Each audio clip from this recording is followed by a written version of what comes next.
microphones on the speakers, I'll make a couple of housekeeping announcements. One is that no flash photography is permitted. Another is please put your phones on silent or turn them off altogether. Also, just in case of any medical needs, I'm not sure if you're aware, but we do have a first aid service. That's Fortis. They're at the main gate over here. So if anybody needs any first aid during the festival at all, just go outside the main gate and turn left and you'll find Fortis there waiting for you. If you would like to tweet about any of the events, the hashtag is #ZJLF. And of course, you can see any updates about the festival at the website, which is jaipurliteraturefestival.org. Now, it's my great pleasure to welcome you to this session at the Front Lawns, Antardvani, Writing India, Speaking Bharat. So please join me in giving a very warm welcome to Ganesh Devi, Shekhar Pathak, and Malashri Lal. This is part of the Endangered Languages series.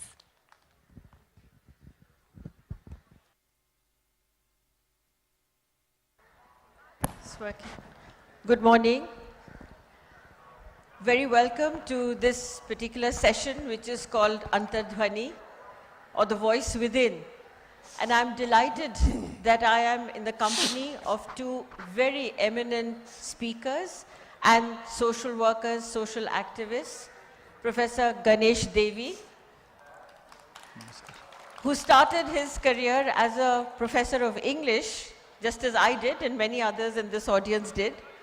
But he moved on to better things.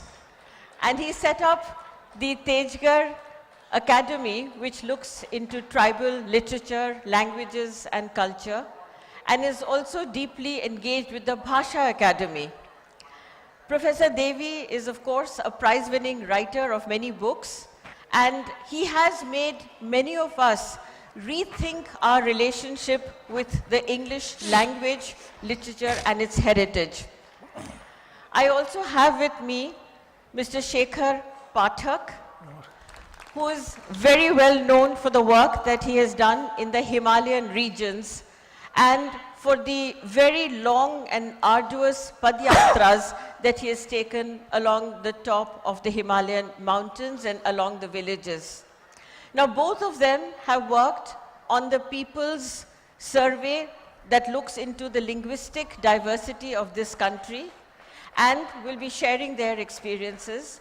But just by way of introduction, I want to say that the inheritance of the education that we have in the country, particularly at the university level and perhaps also at the school level, has overemphasized the role of English. And as a consequence, many of our other languages have not got the attention that they deserve.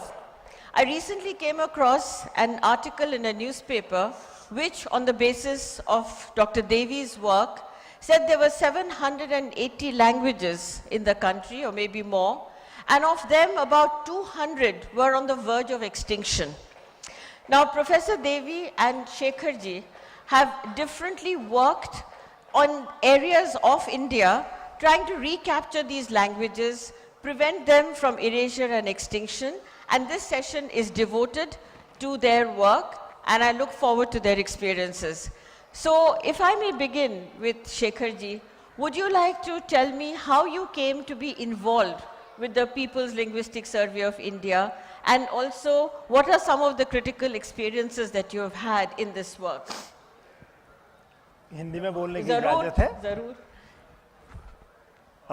दरअसल हम लोग पहाड़ों से जब उतरते हैं तो ये शहरों से ज़रा घबरा जाते हैं। तो जब देवी जी का पत्र आता था तो एक घबराहट होती थी, लेकिन जब पता चला कि नहीं, वो तो खुद हिमालय में चले आए हैं और उन्होंने हिमाचल प्रदेश में एक संग्रहालय की स्थापना की है, और उसके बाद एक छोटी सी मीटिंग उन्होंने तय की जो मसूरी में हुई, वो उसका बड़ा खूबसूरत नाम था द मीटिंग ऑफ माइंड्स, मस्तिष्कों का मिलन। उसमें हम गए तो उनके मन में तो बहुत दिनों से वो विचार था।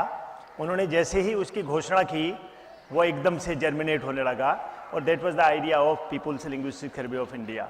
और ये सिर्फ 2-2.5 साल के भीतर एक इतना बड़ा काम हुआ है, इतनी बड़ी हिस्सेदारी से हुआ है, और इस पूरे देश के दूरस्थ दुर्गम इलाकों में जो भाषा जीवित है, जो भाषा बहती है, जिससे लोग अपने को अभिव्यक्त करते हैं, उनको ढूंढने, उनको एक 52 या 50 या 50 और 60 वॉल्यूम्स के बीच में उनको लाने का काम शुरू हुआ। तो वहीं से मेरी दोस्ती न सिर्फ देवी जी से, न सिर्फ भाषा परिवार से, बल्कि भाषा के काम को पूरे देश में करने वाले लोगों से हुई। और इससे भी बड़ी बात है कि मुझ जैसे व्यक्ति को हिंदी और अंग्रेजी और अपनी कुमाऊनी के अलावा भाषाओं के संसार के बारे में कुछ पता नहीं था, और मुझे पहली बार पता चला कि इतनी विविधता भाषा के लिहाज से हमारे इस देश में है।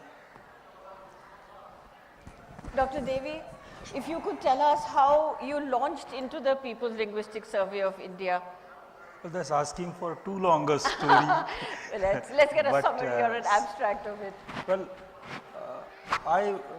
मैं तो एक बेचारा अंग्रेजी का अध्यापक था बड़ौदा यूनिवर्सिटी में in the 80s, and I happened to look at these census data, language census data. So I realized that 1961 census had listed, at that time I did not know the difference between language and mother tongue, and I thought every mother tongue is a language. Though every language is a mother tongue, every mother tongue claimed as mother tongue need not be a language, that's too technical. But उस समय मैंने देखा कि 1961 के data में 1652 भाषाओं की list थी. 1971 language census data was showing only 108. तो मुझे बड़ा ताज्जुब हुआ. I said, where have these 1500 languages gone? And that kept troubling me while I was teaching English literature. So when the trouble started becoming too much beyond my capacity to contain, I decided to give up my university work and decided to enter the area, geographically the area where very small languages, tribal languages survive. So I got into tribal communities, tribal languages, and slowly I started discovering for myself another continent of experience which is in our country but has remained hidden. It is then that I thought all of this should be put together. But in 2010, when the government of India was not able to launch upon the Linguistic Survey of India they had planned, and I had called many of my friends. Shekhar Pathak was there, Professor Anvita B was there, D.P. Patnaik was there, Rajesh Sachdev. They all said, but why don't we do a survey of languages, in people's survey of languages. So I took upon myself this responsibility with very great hesitation, because India is a vast country and rarely an Indian knows everything about India. So it is a very challenging task. But I said, even if we make mistakes, even if the work is inadequate, but why not? Let us make an attempt. Why do we have to wait for another George Grierson to come, descend from some Mars or Venus on? Why don't we people, whether it's a farmer or a top ranking linguist, let's all get together and do this. And that's how. So to your question, what is the beginning? The beginning is the collective madness of me and my colleagues. And I feel blessed that we have this madness. Thank you. I also want to underscore the word People's Linguistic Survey. ये जो people की आप बात कर रहे हैं, अभी आपने कहा कि farmers भी इसमें शामिल हैं, जो local लोग हैं वो शामिल हैं, उनको आपने training कैसे दी? क्योंकि linguistic survey तो बहुत detail में data collection के ऊपर depend करता है, और जैसे इन सब लोग जो community के अंदर के लोग हैं, उनको involve करना तो बहुत ही महत्वपूर्ण चीज़ होती है, पर उनको आपने ट्रेनिंग दी होगी या उनको किसी तरह से कन्विंस किया होगा या क्वेश्चनर बनाया होगा, तो आपकी मेथोडोलॉजी इसमें क्या रही? आप तो 2-3 सवाल पूछ रहे, लेकिन मैं तो बहुत सवाल पूछूंगी आपको. दो के जवाब दे दूंगा. One is Linguistic Survey of India there is the Linguistic Survey of India. It is George Grierson's. So there cannot be a second the Linguistic Survey of India unless there is some modifying, the year or some such subclause. There was an idea very actively proposed to carry out another kind of linguistic survey with high use of technology. It was called New Linguistic Survey of India, and that idea is still there. It is somewhere there. There was also a survey mooted by the Registrar General's, Registrar General of Census Office, and they are conducting it. They have finished it completed in about 4 or 5 states, probably 4 states or 5 states. So this had to be called differently. And since this was not, ये जैसे Dr. D.P. Patnaik has said again and again, कि ये पंडित के लिए नहीं, लोगों के लिए. So it's a survey of languages for people, by the people, and where people are involved. और दूसरा कि ट्रेनिंग की बात, अब ये है कि एक छोटी कम्युनिटी है, जैसे कोई छत्तीसगढ़ में है, गुजरात में, राजस्थान में 40 से ज़्यादा भाषाएं हैं, उनकी छोटी कम्युनिटी बांसवाड़ा या कहीं रहती है, और वो जानते हैं कि हम उनकी भाषा जब जाती है तो उनके एम्प्लॉयमेंट के प्रॉब्लम शुरू होते हैं. It is like losing one's mother. तो इसलिए उनको ट्रेनिंग की जरूरत नहीं. When they can always say कि अच्छा हमारी भाषा का ये गीत है, ये कथा है, ये हमारे भाषा के रंगों के शब्द हैं. These are then a grammarian, a linguist, a trained linguist, a phonologist, somebody who is familiar with technology of documentation can step in subsequently to capture all that. But I mean, it's like when somebody has pain, that person does not need another doctor to articulate the pain. You need a doctor to articulate the name for the pain. But pain is a direct personal experience. Bhasha is a direct personal part of our collective being. And for that, we don't need, people can always say, अच्छा हम ये भाषा बोलते हैं, ये हमारी भाषा, उसका ये इतिहास है, उनके दिमाग में कुछ इतिहास होता है, वो इकट्ठा करना था. So, whether science will accept this as scientific, I do not know. But science will certainly look at this with great interest to see what science can glean out of this as scientific. The rest will be left probably as some kind of product of a people's movement, and I am happy with that. We are not doing this so that we get a great compliment from the linguistic community of linguists. We are doing it so that people whose languages are lost, getting lost, बहुत serious है ये problem. पूरे दुनिया में 6000 भाषाएं हैं. अभी उसमें से एक कयास ऐसा है कि more than 4000 languages will die in the next 50 to 80 years. और एक भाषा जब मरती है तो पूरा जीवन दृष्टि, the entire world, language is a world view, the entire world view disappears. जैसे Anvita has done this work on Andaman, she was Bo language. So we are told that 65,000 year history has gone, and it's not the only case. Many Siddhi language in Gujarat is gone. 700 years of memory, cultural memory is wiped out. I mean, this is happening in every state. This is happening with many languages. Well, it is a frightening scene that you are giving to us, that 4,000 languages are likely to disappear unless we make a special effort to preserve these languages. Shekhar ji, आपका काम हिमालय में concentrate करके हुआ है. In your journeys through Himalaya, and we've all read about the long treks that you have taken in the company of other eminent activists for the Himalayan conservation and preservation, what are some of the challenges of linguistic survival that you have noticed in the Himalayan regions? And it might help us to know of one or two specific instances or specific languages and communities. अभी हमारी जो बहुत प्यारी सी दुनिया है वो बहुत एक ऐसे मुकाम पर है जहाँ वो मोनोकल्चर की तरफ जा रही है. जो ग्लोबलाइजेशन की दुकानदारी है और जिस तरीके की पॉलिटिकल इकोनॉमी पूरी दुनिया में चल रही है वो डाइवर्सिटी के खिलाफ है, वो बहुलता के विविधता के खिलाफ है. एक लेकिन सौभाग्य ऐसा है कि पूरी दुनिया विविधता भरी हुई है और हमारा हिंदुस्तान तो इतनी विविधताओं भरा है कि किसी भी तरीके की पॉलिटिकल इकोनॉमी आ जाए वो हमारी विविधताओं को ध्वस्त नहीं कर सकती है. करने की कोशिश करेगी तो अपने आप ध्वस्त हो जाएगी. हम लोग जब हिमालय की यात्राओं में जाते थे तो हम समाजों को देखते थे, हम भाषाओं को सुनते थे, हम लोक देवताओं के बारे में जानते थे, हम जो बायोडाइवर्सिटी है, फ्लोरल फॉनल स्पीसीज हैं उनके बारे में जानते थे.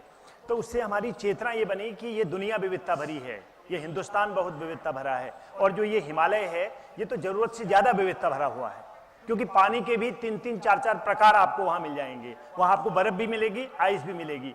जयपुर वालों को समझाना मुश्किल होगा, क्योंकि जो फ्रिज से निकलता है वो बर्फ नहीं होती, वो आइस होती है, जो आसमान से गिरती है और एक छोटे से तार में और गौरैया के पंखों में अटक जाती है, वो बर्फ होती है। और फिर एक पानी होता है, और गर्म पानी के स्रोत अलग से होते हैं। तो ये जो विविधता को हमने जाना हिमालय के संदर्भ में, इस people's linguistic survey of India ने उस विविधता का कॉन्टेक्स्ट पूरे इंडियन सबकॉन्टिनेंट का एक तरीके से हमने दे दिया। हिमालय की जब हम बात करते हैं तो सिर्फ इंडियन हिमालय की नहीं करते हैं, हम नेपाल को भी, भूटान को भी और तिब्बत के बड़े हिस्से को भी अपना बिरादर मानते हैं। इस सब को जब देखेंगे तब उसको हम एक हिमालयन पर्सपेक्टिव या एक हिमालयन नजरिया कह सकते हैं। तो जो पुराने समय में हमारी यात्राओं में जो भाषा एक तरीके से एक माइनर एलिमेंट हुआ करता था इंक्वायरी का, अब उसके बाद की यात्राओं में वो एक मेजर एलिमेंट हो गया, क्योंकि हिमालय में हम देखते हैं कि जो 4 या 5 मेजर लिंग्विस्टिक ग्रुप पूरी दुनिया के हैं वो हिमालय में मौजूद है। मैं जिस इलाके से आया हूं उसको उत्तराखंड कहते हैं, वो नेपाल से पश्चिम को और हिमाचल से पूरब को है। हमारे पिछवाड़े पश्चिमी तिब्बत, कैलाश, मानसरोवर का इलाका धड़कता है, और हमारे आगे हमारा पुराना प्रांत उत्तर प्रदेश है।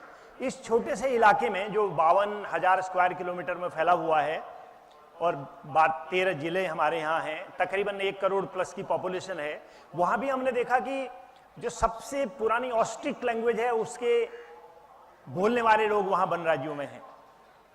जो एक तरीके से तिब्बतो बर्मन फैमिलीज है उसके बोलने वाले लोग वहाँ हैं।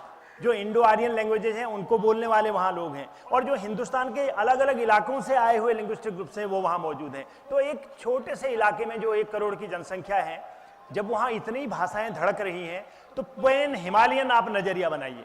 नॉर्थ ईस्ट में इतनी बड़ी डाइवर्सिटी है कि नागालैंड में 1 दर्जन से ज्यादा भाषाएं हैं। मैं आपको एक राज की बात बताता हूँ। जो PLSI है उसने सबसे ज्यादा हमें इंस्पायर इस अर्थ में किया, और एक एकेडमिक और एक कल्चरल लिबर्टी होती है वो दी, वो ये दी कि इन्होंने वो पैमाने नहीं माने जिसको अनेक बार लिंग्विस्ट मानते हैं या जिनको भारत सरकारें या किसी भी देश की सरकार मानती है।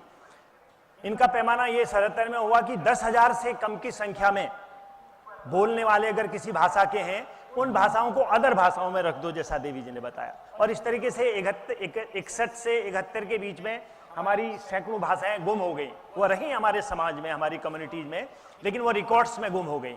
उनको एक तरीके से PLSI ने रीइन्वेंट किया, उनको खोजा है, वो अपनी जगह पर थी। अभी हमारे पास पूरे इंडियन सबकॉन्टिनेंट में या कहें कि भारत देश में 870 लैंग्वेजेज हैं, जिन 45 कोस्टल लैंग्वेजेज हैं।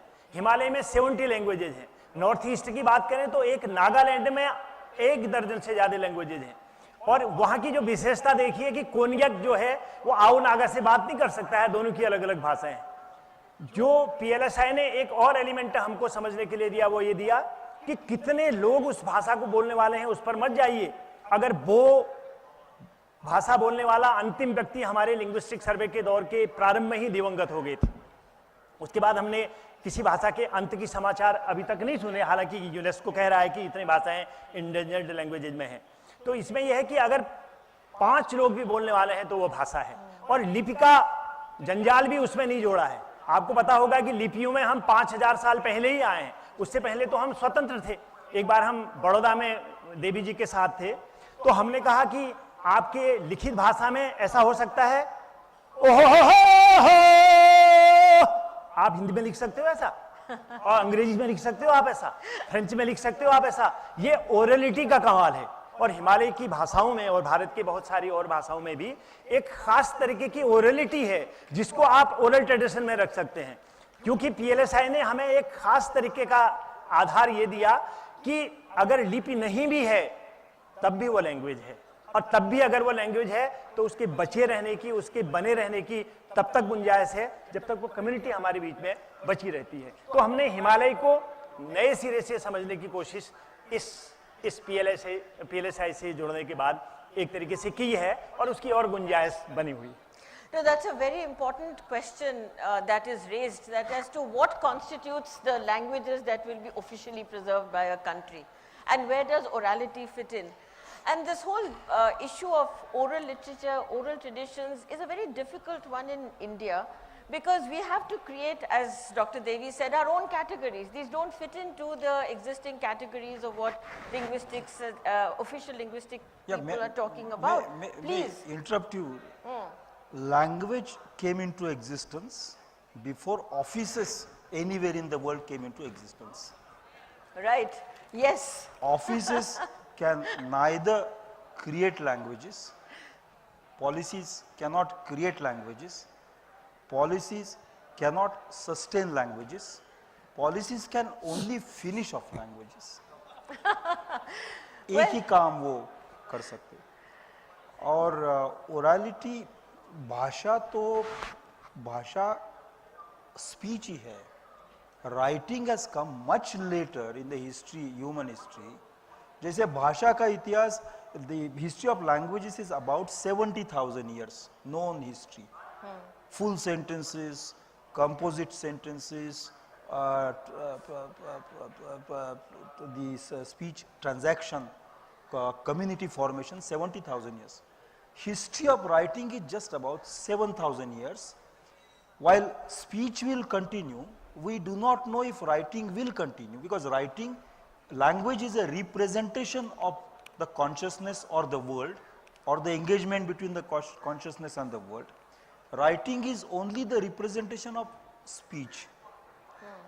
There can be another way of representation, and then writing may go. Languages existed before writing, languages will exist after writing. Writing is a very beautiful phase, a small phase, short phase of the life of languages. इसलिए we cannot say कि orality की language or writing is a smaller component, subset of language. Orality is the heart and the soul of language. So what you are essentially saying is that monoculture has damaged the way we look at language, and perhaps because we are all into education in one way or the other, what would be your views on the homogenization that mass scale education brings?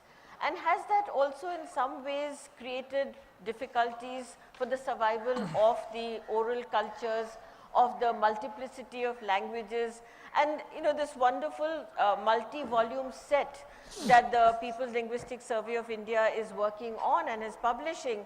For instance, the tremendously rich oral culture of Rajasthan. It's a state where I grew up and I'm deeply fond of, many other people here, and it's basically an oral culture which was sort of disappearing, and now there is a great deal of intellectual interest in reviving it, which we are very glad to know.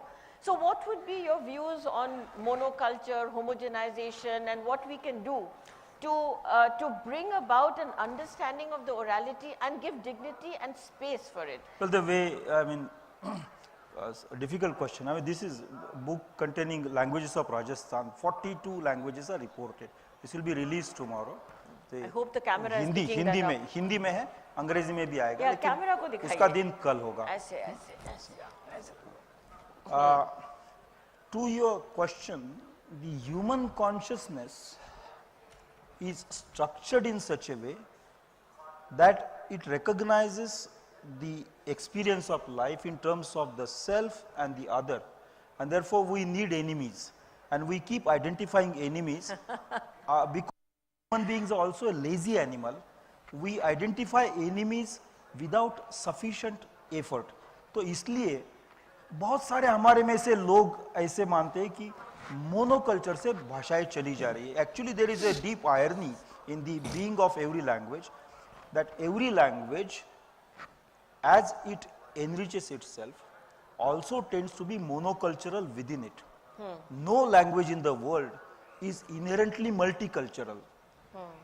सवाल ये है कि it is not what we think is globalization वगैरह वगैरह, what we think is the government that is not sensitive वगैरह वगैरह, that's harming languages. वो तो कर ही रहे हैं, लेकिन that is only, that is some damage, not all damage. ये हुआ था कुछ, I mean historians tell us that about 8 to 10,000 years most of the languages of the world disappeared, and there was no Mrs. Thatcher at that time. Deglobalization, we understand, it happened because there was a very radical economic turn from hunting gathering to pastoral agrarian economy. At the moment, languages are disappearing in all over the world. They are disappearing in communist countries, they are disappearing in democratic countries, they are disappearing in fundamentalist countries, they are disappearing in democracies, they are disappearing in poor countries, they are disappearing in rich countries. I think we have taken a very radical economic turn in the history of human evolution, and that's what causing harm to our languages. So we'll have to go a lot beyond the monoculture, multicultural debate and think of all human languages as common heritage. Not just languages of India, but languages of Asia. In People's Linguistic Survey of India, we decided that the first volume of the PLSI will begin with languages in Nepal, Tibet, Pakistan, Burma, or Myanmar, Sri Lanka, and so on. That we decided not to recognize Desh as the defining, definition of this category of Indian languages. Languages hardly know nations. Nations we impose. So it is not the drive towards our getting forced towards monoculture. It is the new economy which is forcing languages of the world to go, and it's a crisis far deeper than we have recognized. That crisis is recognized in a limited scholarly circle, but that crisis has to be narrated to, brought to the attention of speakers of languages all over the world, and a massive global movement for conservation of languages, or for language right as citizenship right has to be created. It will happen. If we don't do it, it might emerge from maybe Indonesia, Nigeria, because these are 4 or 5 nations with maximum number of languages. But if it happens from India, that movement might be healthier rather than it happening from Indonesia or Nigeria. Well, that's a fascinating vision of a people's movement that looks to the recognition of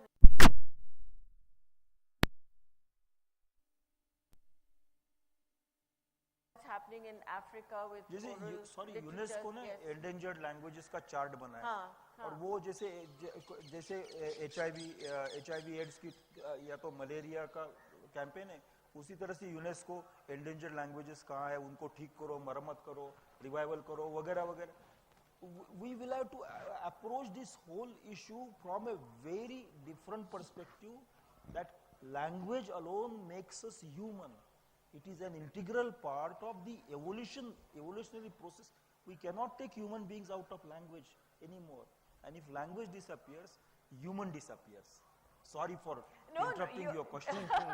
No, it's very engaging to get into this discussion, because what you're basically suggesting through the People's Linguistic Survey is a groundswell, that people who are using the language, speaking the language, it's they who have to create the dimension of interest, and they are the ones who have to be part of this huge movement. Shekhar ji, आपके permission से it is your time actually. You use the term groundswell. I would like to share with my friends present here why this groundswell term is justified. The government of India had at one time plans of 600 crore का budget भी बनाया था. People's Linguistic Survey of India has not used 600 crores, not even 6 crores, which would be 1% of that, not even 60 lakhs, which would be 1/10 of that. We have done our work in less than that, without government money, without funds, without any help, and because it is groundswell. That's right. ग्राउंडस्वेल में कुछ अच्छी वनस्पति आते, कुछ कृमि कीटक भी आते, तो हमारे काम में कुछ अच्छा होगा, कुछ खराबी होगी, वो आपको स्वीकारना है. काम तो बहुत सुंदर हो रहा है. Shekhar ji, you have this organization with a very beautiful name. It is called PAHAR, पहाड़. सुंदर एक्रोनिम भी है, और आप जो काम कर रहे हैं वो भी इसमें रिफ्लेक्ट होता है. तो ये जो पहाड़ संस्था आपने बनाई, इसके बारे में कुछ बताएं. असली में ये पहाड़ थी, लेकिन हमारे एक अंग्रेजी प्रेमी दोस्त ने जब उसको PAHAR किया और फिर उसका फुल फॉर्म निकाला people's association for Himalaya area research, तो वो हमें भी people's association for for Himalaya area research, Himalayan area research, पहाड़। लेकिन जो असली बात है वो ये है कि people's association for Himalaya area research पहले नहीं बना, पहले पहाड़ बना, दैट इज फॉर माउंटेन। उसके पीछे लक्ष्य ये था कि हम हिमालय की स्टडी करें, और हमने हिमालय नहीं, हमारे बहुत सारे संस्कृत मुखी जो विद्वान और बुजुर्ग थे वो कहते थे कि क्या नाम छाटा तुमने पहाड़, कुछ हिमाद्री छांटते, हिमालय छांटते, कुछ कालिदास से लेते वगैरह वगैरह, सुमित्रानंद पंत से लेते। हमने कहा नहीं, हमें पहाड़ पसंद है, और वो पहाड़ हिमालय तक सीमित नहीं है, वो दुनिया के तमाम पर्वतों की बात करता है, और दुनिया का बड़ा हिस्सा पर्वत है। और ये बात हमारे मन में तभी आई कि पर्वत हैं तभी उनसे निकल करके मैदान बनते हैं, और मैदान फिर अपने बीच से नदियों को रास्ता देते हैं, तो समंदर तक फिर उस सिल्ट को, उस मिट्टी को ले जाते हैं। और एक जमाने में जहां समंदर था वहां आज हिमालय है, जिसमें 33 सागर था। और किसी जमाने में आप पता करेंगे कि पहाड़ चले गए और जहां समंदर था वहां नए पहाड़ आ रहे हैं। हालांकि ये जियोलॉजिकल ईयर्स की बात है। हमारा पहाड़ अपने जीवन काल में अपने दुनिया भर के पहाड़ों को, और विशेष रूप से हिमालय को और इंडियन सब कॉन्टिनेंट के पहाड़ों को जानने का हमारा प्रयास था।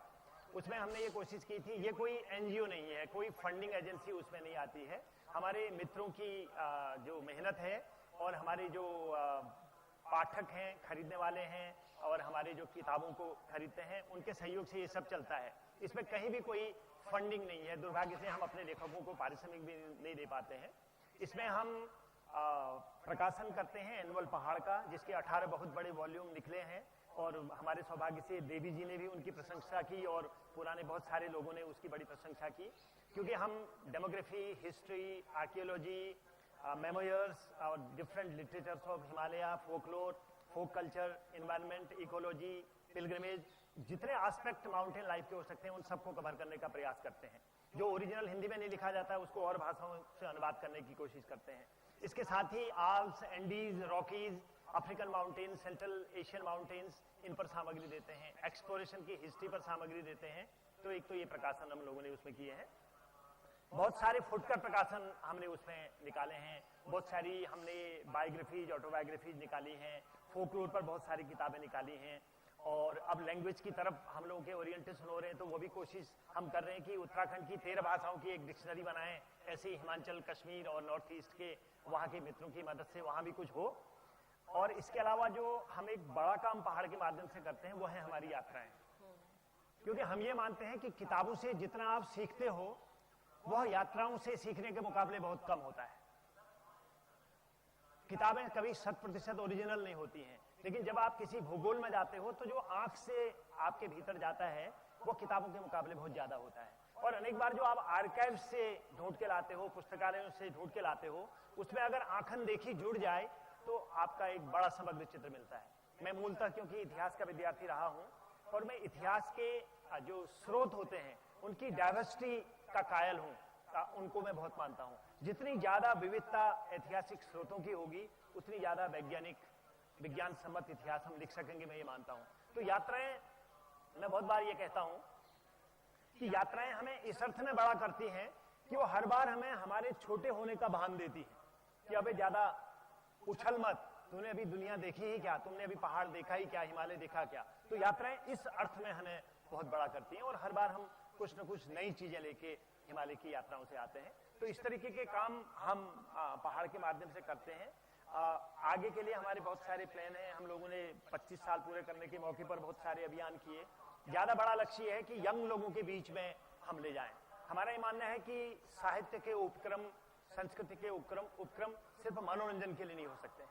वो सबसे ज्यादा अपने समाज को, अपने परिवेश को समझने के लिए, उसको बदलने के लिए, उसको बेहतर बनाने के लिए होते। जैसा मैं पहले बता रहा था कि अभी दुनिया एक जबरदस्त जो मोनोकल्चर ऑफ माइंड है उसकी शिकार है। पूरी दुनिया को एकल बनाना चाहती हैं बहुत सारी शक्तियां। जितनी कॉरपोरेट की दुनिया है वो दुनिया को एक जैसा बनाना चाहती है कि आप एक जैसे कपड़े पहने, आप एक जैसा खाना खाएं, आप एक जैसा गाना गाएं। मैं 2 उदाहरणों से अपनी ये वाली बात समाप्त करूंगा। एक उदाहरण दूंगा। देवी जी एक उदाहरण देंगे, फिर हम क्वेश्चन। मैं सिर्फ ये कहना चाहता हूं कि डाइवर्सिटी कितनी ताकतवर होती है। अमेरिका में यूरोप के लोग गए, उन्होंने पूरे के पूरे रेड इंडियंस को नेस्तनाबूद कर दिया। आज हॉलीवुड के पास वहां के किसी फोकलोर को चुराने की कोई गुंजाइश नहीं है, क्योंकि वो तो उन्होंने खत्म कर दिया। लेकिन हमारा जो बॉलीवुड है वो आज भी हमारे लोग से कितना चुरा के ले जाता है, और फिर आप उन गीतों पर नाचते हो। आपको ये बताना पड़ता है कि ये तो लोग से आया है, ये तो हमारे उस कैचमेंट से आया है जिसमें उत्तराखंड, जिसमें भारत का इतना बड़ा समाज बसता है, और वहां की धुनों को हमारा बॉलीवुड इसलिए चुरा पाता है कि हमने उसको जीवित रखा है। That's a very beautiful example. बहुत अच्छा लगा सुन के। आप बताएं, any particular language group from which you want to tell us a story, your own experience or what any one particular मैं स्टोरी तो नहीं बताना चाहूंगा, मतलब अपनी एक्सपीरियंस की स्टोरी होती है। हाँ, लेकिन ये हमारे दोस्तों के साथ शेयर करना चाहूंगा कि इंडिया की जितनी कोस्टल लैंग्वेजेस है, इंडिया की कोस्ट लाइन बहुत बड़ी है और वहाँ बहुत अलग अलग भाषाएं होती थी। बाहर से भी भाषाएं कोस्ट तक आई और उसका हमें फायदा हुआ, हमारी भाषा भी बाहर चली गई। कोस्टल लैंग्वेजेस जितनी थी सभी खत्म हुई है, और उसका एक कारण है कि ये डीप सी फार्मिंग का लॉ बदला। तो वहाँ जो मच्छी पकड़ने वाले थे उनको कोस्टल लाइन छोड़ के इनवर्ड भागना पड़ा है। It's a very sad thing, और उसके तरफ किसी ने कभी कुछ भी ध्यान नहीं दिया है। It's a great tragedy happening right in our times, completely unmoored. बहुत ही, यानी किसी का डेथ होना ये तो बहुत खराब है, लेकिन किसी का मृत्यु होना और वो मृत्यु होने की उसका वृत्तांत और किसी को पता भी ना होना, इस death attended by a stunning silence in the nation, and that's very alarming. दूसरी बात मैं कहना चाहता हूँ, nomadic communities. During the British times, इनको तो बेचारों को गलती से criminal tribes का नाम दिया गया। They were detained, बहुत खराब स्थिति थी। What happened to the Jews in Germany was relatively, in comparison to what happened to the denotified communities in India, थोड़ा सहने जैसा होगा ना, वो भी खराबी था, ये बहुत खराब था। 70 years, 192 communities, they all had their languages। जैसे यहाँ राजस्थान में सांसीज, वहाँ उनको कंजार कहते हैं, आपके यहाँ कंजार कहते हैं, कंजार भाट कहते हैं, शायद कंजार भाट कहते हैं। देयर आर बहुरूपीज, वो जो कठपुतली बनाते हैं और जितने हॉस्पिटैलिटी में लगे हैं। Rajasthan is doing excellent work in tourism. वहाँ जो एंटरटेन कर रहे हैं उनकी भाषा, जैसे मराठी में मुस्कटदा भी बोलते हैं, उसका कैसे मैं बताऊं, अगर किसी की जीवा काट ले, if somebody's tongue is clipped, it's aphasia is imposed on these people। अब ये बेचारे लोग छुपे छुपे चोरी वगैरह करने लगे, because they no livelihood, no access, no land holding. उसके लिए उन्होंने अपनी एक भाषा निकाली है। I have documented that language, and every time I mention this, media people come to me and say, अच्छा वो चोरों की भाषा है, उसके बारे में कुछ बताए। It will make the life of this people more miserable.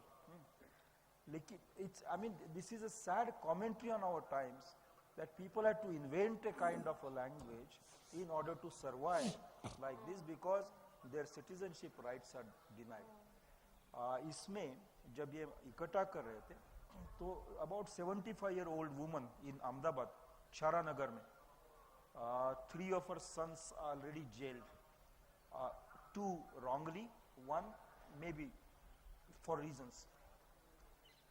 I asked this woman, you are giving your words to me, are you not scared that you lose your livelihood? She said, आप जो देश के लिए कर रहे हैं वो इतना महान काम है, उसमें अगर हमारा लाइवलीहुड भी गया तो कोई परवाह नहीं। I mean, the kind of spirit of sacrifice that people have, poor people have, those who have lost everything and will lose everything, they are ready to sacrifice। ये बहुत, this was something reassuring for me। और जब जब मुझे doubts आए, जैसे गांधी ने कहा था कि आपको जब भी डाउट आएगा तो थिंक अबाउट दैट पर्सन जिसका अंतिम में है, अनटू दिस लास्ट पहुंचना है, उसके लिए सही होगा या गलत होगा। मेरे इस काम में जब भी मुझे डाउट आए तो I have not gone to some Webster dictionary और सम एनसाइक्लोपीडिया और सम बिग पब्लिशर और big scholar. I thought in my mind about that woman कि अगर वो अपनी आमदनी गंवाने के लिए तैयार हो भाषा जिंदा रखने के लिए उसकी, तो then there is nothing more important that I can lose in doing this work. उसने मुझे जिंदा रखा है, मैं उनको सलाम करना चाहता हूँ. Wonderful. I think it's a salute to all the people whose languages are attempted to be preserved and given recognition and dignity through the People's Linguistic Survey. And from the Himalayas to the coastal regions and beyond the boundaries of India, I can see that you and your organizations and your people are working, and we are all with you, of course. हमें एक सवाल है आपका. अब ये भी सवाल करेंगे आप. दिल्ली में भाषा बोली जाती है क्या? पता नहीं, पूछिए, दिल्ली से बहुत लोग आए हैं. We have a few minutes for a couple of questions. I think the mics will go along. Let me start with you. I saw the first hand up there. Yes, please. Please make it very short and very pointed. There's a mic that's coming to you. Yes, please. वैश्वीकरण के दौर में भारतीय भाषा आज पिछड़ती जा रही है. जैसे राजस्थानी इसका उदाहरण है. आज 10 करोड़ के करीब राजस्थानी भाषा बोलते हैं. राजस्थानी भाषा ने विजयदान देवता को भी जन्म दिया. अब लगता नहीं है कि वैश्वीकरण के कारण धीरे धीरे राजस्थानी पिछड़ जाएगी, इसका प्रभाव हिंदी पर पड़ेगा और भारत की भाषा पिछड़ने लग जाएगी. आपके क्या विचार है? दुनिया के 6000 भाषाओं में सबसे ज्यादा बोले जाने वाली जो भाषा है, उनकी अभी जो लिस्ट है, उसके पहले 30 भाषाओं में भारत की 9 भाषाएं आती है. चाइनीज मैंडरिन सबसे ज्यादा, उसके बाद बहुत साल तक स्पेनिश चल रही थी, अब अंग्रेजी है. हिंदी का क्रम कभी चौथा कभी तीसरा लगाया गया है. और हिंदी ऑफिशियल स्टैटिस्टिक्स में, कि हिंदी का ऑफिशियल स्टैटिस्टिक्स और हिंदी का अपना कुदरती स्टैटिस्टिक्स थोड़ा डिफरेंस होता है. ऑफिशियल स्टैटिस्टिक्स में जो ग्रोथ है वो अंग्रेजी फर्स्ट लैंग्वेज बोलने वाले, अंग्रेजी spoken as second language by much larger number, but अंग्रेजी spoken as the first language, उसका जो ग्रोथ है उससे हिंदी की ग्रोथ रेट पिछले 40 साल में ज्यादा रहा है. इसलिए अंग्रेजों को बहुत बड़ा भय है कि हिंदी वाले आके हमारी भाषा खा जाएंगे. चिंता मत कीजिए, भाषा ऐसी, अंग्रेजी तो पूरे देश में, पूरे दुनिया में है, वो टूटेगी. वो न्यूजीलैंडी, कैनेडी, ऑस्ट्रेली, आयरलैंडिश वगैरह वगैरह, हिंदीश वगैरह बनेगी, ना भी बनेगी, because languages are entered a strange phase of possibility of being written, being digitized, and therefore there is a slowdown of language decline in the case of such languages spoken by larger numbers. Rajasthani की चिंता मत कीजिए, लेकिन आपके जो सिरोही जिले में आदिवासियों की भाषा है उनकी स्थिति खराब है. और राजस्थानी की जो ग्रोथ है, देखिए अंग्रेजी आकाश है और ये जो वृक्ष है वो आकाश से आधारित नहीं है, वो उसके मूल्य जो है, it is dependent on the roots. The roots of Rajasthani are in Sirohi district, in Banswara district, आपके मध्य प्रदेश और राजस्थान के बॉर्डर पे है वो. उन भाषाओं पे आप चुप्पी थोपेंगे तो राजस्थानी को भय है. अंग्रेजी से कोई डरने की चिंता नहीं है, लेकिन डरने की चिंता है कि हम अंदर से खुद को तोड़ रहे हैं. हिंदी भाषा के इर्द गिर्द 126 भाषा है दूसरी, उन 126 भाषाओं को हिंदी मानती ही नहीं है, इसलिए हिंदी खुद के पैर पे कुल्हाड़ी मार रही है. अंग्रेजी का डर नहीं है, अपने चाल चलन से ही हमें डर है, वो सुधारने की जरूरत है. Thank you. एक सवाल शेखर जी के लिए, कौन पूछेगा? स्कूल के स्टूडेंट्स में से मैं सिलेक्ट करूंगी, आप बोले.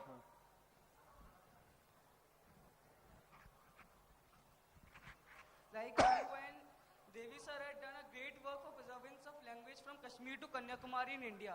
But what can you comment about, like, you are connected to Nepal, Myanmar, Bhutan. So what can you say about the preservance of Hindi in those countries?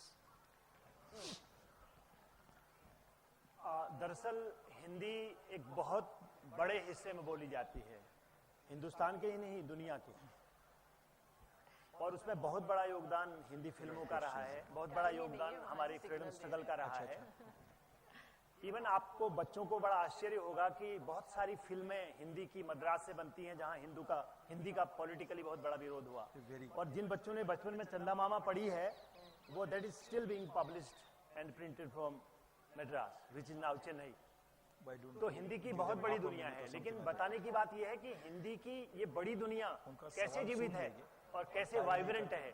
उसका बड़ा कारण है कि हिंदी के कैचमेंट में दर्जनों जीवित भाषाएं हैं। कुमाऊनी है, गढ़वाली है, नेपाली है, अवधी है, भोजपुरी है, ब्रज है, कौरवी है, हरियाणा में एक और बोली जाती, पंजाब में एक और बोली जाती। तो हिंदी के बहुत रूप हैं। आप बंबई की हिंदी सुनिए, आप एक तमिल स्पीकिंग पर्सन के मुख से हिंदी सुनिए, और एक आप अमर्त्य सेन साहब से हिंदी में बात करके देखिए। मैं एक उदाहरण देना चाहता हूं कि सन 1937 में जब रविंद्रनाथ टैगोर अल्मोड़ा में आए तो अल्मोड़ा के एक लोकल फ्रीडम फाइटर पोएट थे गौरी दत्त पांडे। उन्होंने रविंद्रनाथ टैगोर के सम्मान में एक कविता गाई। उसका कुमाऊनी रूप तो कुछ था, उसका हिंदी अनुवाद ये था कि today we have two suns in Almora, one in the sky the another on the dais. उसके बाद गौरी दत्त पांडे गौरदा ने अपनी जेब से उसकी अंग्रेजी रेंडरिंग निकाली ताकि उस कविता का अंग्रेजी अनुवाद वो महाकवि को सुना सके। तो टैगोर जी ने अपनी जगह पर उठ करके कहा कि कविता मेरे में पहुंच गई है, यानी कि एक बंगला स्पीकिंग को कुमाऊनी स्पीकिंग से कोई दिक्कत नहीं हुई। तो जो हिंदी की जो बड़ी दुनिया है वह उसको कोई खतरा नहीं है, लेकिन हिंदी की बड़ी दुनिया को ये तमीज होनी चाहिए कि उसके कैचमेंट में जितनी भाषाएं हैं वो जितना ग्रो करेंगी उतनी हिंदी ज्यादा ग्रो करेगी, और कोई रास्ता नहीं। One last question. Let's get a young lady here from the first row, please. Just make it very short, and this will be the last question for the session.